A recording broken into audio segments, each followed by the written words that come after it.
यहाँ कहानी है वीर शिवाजी और सूरजमल, दो वीरों की गाथा। भारत का इतिहास वीरता, साहस और बलिदान की अनेक गाथाओं से भरा पड़ा है।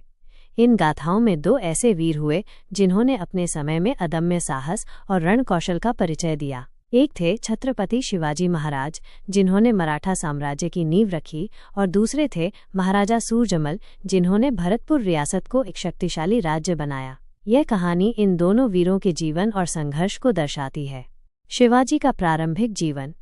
शिवाजी का जन्म 19 फरवरी 1630 को शिवनेरी दुर्ग में हुआ था। उनके पिता शाहजी भोंसले एक मराठा सरदार थे और माता जीजाबाई एक धार्मिक और बुद्धिमान महिला थीं। शिवाजी के बचपन का नाम शिवा था। उनकी माता ने उन्हें रामायण, महाभारत और भगवद गीता की शिक्षा दी, जिससे उनमें धर्म और न्याय के प्रति गहरी आस्था पैदा हुई। शिवाजी के मन में बचपन से ही स्वतंत्रता की भावना थी। वे अपने आसपास के किलों को देखकर सोचते थे कि क्यों न इन किलों को मुगलों और आदिलशाही सेना से मुक्त कराया जाए। उन्होंने अपने मित्रों के साथ मिलकर एक छोटी सी सेना बनाई और पहला कदम उठाया। तोरणा दुर्ग की विजय। 1645 में केवल 15 वर्ष की आयु में शिवाजी ने तोरणा दुर्ग पर हमला किया।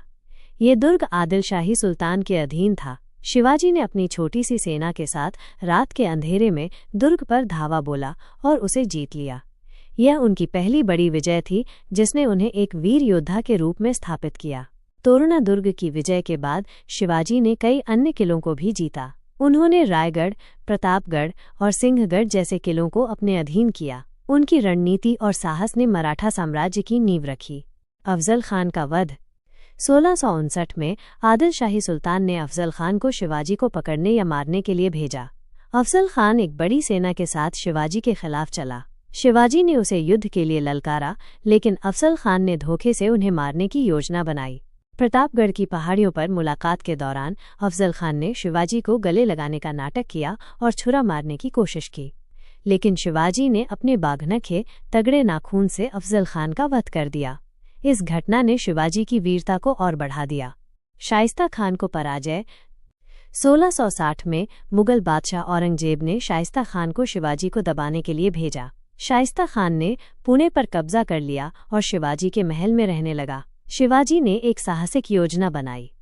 एक रात शिवाजी और उनके सैनिकों ने शाइस्ता खान के महल पर हमला किया। शिवाजी ने शाइस्ता खान पर हमला किया और उसकी उंगलियां काट दी। शाइस्ता खान भाग गया और शिवाजी ने पुणे को वापस जीत लिया। अध्याय 5। महाराजा सूरजमल का उदय। इसी दौरान उत्तर भारत में एक और वीर का उदय हुआ।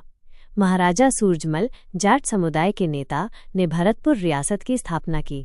सूरजमल ने अपने साहस और रणनीति से मुगलों और अन्य शक्तियों को चुनौती दी। सूरजमल ने डीग और कुम्हेर के किलों को मजबूत किया और अपनी सेना को संगठित किया। उन्होंने किसानों और सैनिकों के बीच एकता बनाई और एक शक्तिशाली राज्य की नींव रखी। शिवाजी और सूरजमल की मुलाकात। 1665 में शिवाजी और सूरजमल की मुलाकात हुई। दोनों ने मुगलों के खिलाफ एकजुट होने का फैसला किया। शिवाजी ने सूरजमल को अपनी रणनीति और युद्ध कौशल के बारे में बताया, जबकि सूरजमल ने शिवाजी को उत्तर भारत की स्थिति से अवगत कराया। दोनों ने मिलकर मुगलों के खिलाफ कई युद्ध लड़े। उनकी साझेदारी ने मुगल साम्राज्य को कमजोर करने में महत्वपूर्ण भूमिका निभाई। शिवाजी का राज्याभिषेक। 1674 में शिवाजी ने रायगढ़ में अपना राज्याभिषेक करवाया। उन्होंने खुद को छत्रपति घोषित किया और मराठा साम्राज्य की स्थापना की। उन्होंने न्यायप्रिय शासन की स्थापना की और अपने सैनिकों को नैतिकता और अनुशासन की शिक्षा दी। शिवाजी ने अपने राज्य में हिंदू और मुस्लिम दोनों को समान अधिकार दिए। उन्होंने किसानों और व्यापारियों को सुरक्षा प्रदान की और अपने राज्य को समृद्ध बनाया। सूरजमल की वीरता। इसी दौरान सूरजमल ने भी अपने राज्य को मजबूत किया। उन्होंने मुगलों के खिलाफ कई युद्ध लड़े और अपने राज्य का विस्तार किया। 1763 में सूरजमल ने अहमद शाह अब्दाली के खिलाफ युद्ध लड़ा और उसे पराजित किया। सूरजमल ने अपने राज्य में कृषि और व्यापार को बढ़ावा दिया। उन्होंने किसानों को सिंचाई के लिए नहरें बनवाईं और व्यापारियों को सुरक्षा प्रदान की। दोनों वीरों की विरासत। शिवाजी और सूरजमल दोनों ने अपने अपने राज्यों को मजबूत किया और भारत की स्वतंत्रता के लिए संघर्ष किया। शिवाजी की मृत्यु 1680 में हुई, लेकिन उनकी विरासत आज भी जीवित है। उन्हें भारत के महानतम योद्धाओं में से एक माना जाता है। सूरजमल की मृत्यु 1763 में हुई, लेकिन उनकी वीरता और न्यायप्रिय शासन की कहानियां आज भी सुनाई जाती हैं। उन्होंने भरतपुर को एक शक्तिशाली राज्य बनाया और किसानों के हितों की रक्षा की। निष्कर्ष: शिवाजी और सूरजमल दोनों ने अपने साहस, बुद्धिमत्ता और न्यायप्रिय शासन से भारत के इतिहास में अमर स्थान बनाया। उनकी गाथाएं आज भी हमें प्रेरणा देती हैं और हमें ये सिखाती हैं कि साहस और न्याय के मार्ग पर चलकर ही सच्ची विजय प्राप्त की जा सकती है।